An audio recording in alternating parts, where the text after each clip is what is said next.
Hello, my name is Matthew Souls, and the name of the studio that I'm teaching this term is An Ambiguous Utopia: Experiments in Collective Form number 2. The reason the number 2 is there is that I taught a version of this studio last year.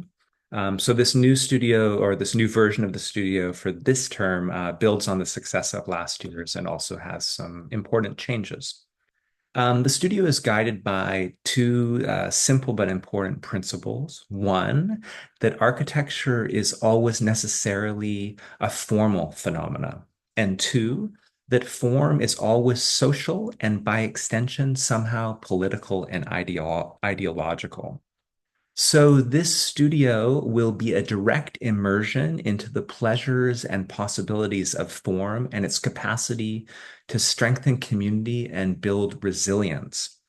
Methodologically, the studio is guided by three convictions. One, that there is incredible power in learning from existing buildings as precedent. Two, that the close engagement with buildings, in person and bodily, is invaluable in learning about the power of architecture. And three, that because form exists materially in space, it is especially empowering to explore form by building physical models as an active part of design experimentation. So the structure of the studio is quite simple. It's going to have three parts that are part of one continuous single design journey. Part one, which is approximately 4 weeks, involves the students being given a very short list of outstanding projects in and around Vancouver. These projects will include the Marine Building, the wonderful 1930s Art Deco building in downtown Vancouver. Will include the Polygon Building in North Vancouver by Pat Cow Architects, and the Museum of Anthropology on the UBC campus by Arthur Erickson and Nick Milkovich. So, as an entire class, we will go out and visit these spaces and spend significant time inside and outside of them. It will be a little bit like a group meditation, where with soft eyes, we will seek to understand these spaces and learn from them.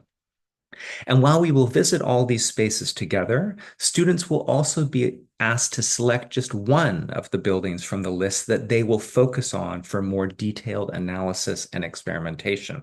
So for your selected building, you will do drawings, diagrams, and physical models of existing conditions, but ultimately you are going to remix selected conditions from the existing building to produce your own new creation.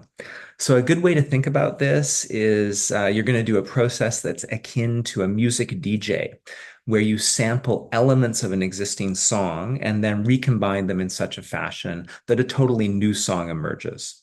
So, the primary methodology of your formal remixes of your selected building in part one will be physical modeling. Okay, so part two, situated materiality. This will also run for approximately 4 weeks. And this is where you will be introduced to the site and program, which is to make a new building for this remarkable swimming pool, Kitts Pool on Vancouver's waterfront. And the new building will include changing facilities, sauna and hot pools, an indoor and outdoor theater, as well as a restaurant and cafe for this remarkable saltwater swimming pool.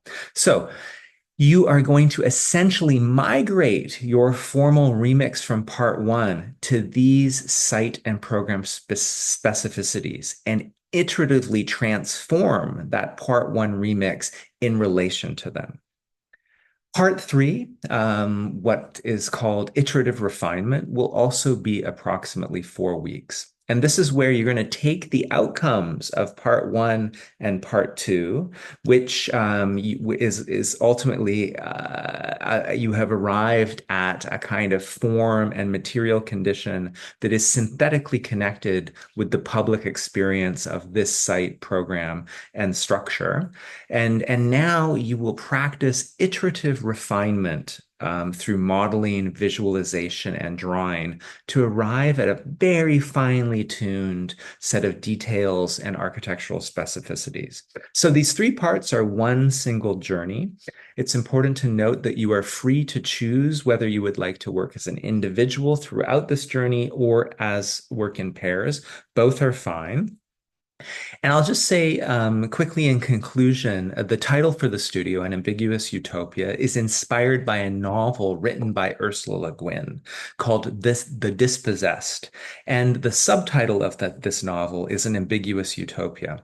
The book is about two planets that are very near to each other. And when you're on one, you can see the other in the sky. But despite this proximity, they have totally different political ideologies. One is largely capitalist, the other is an experiment in anarchism. And why I'm using this title for the studio is because I would like us, as we're experimenting with formal possibilities and engage with questions of materiality, light, and ultimately beauty, to think about how these things might foster different types of relationships between human beings that have immediate bodily ramifications, but also larger social and political ramifications. Thank you very much.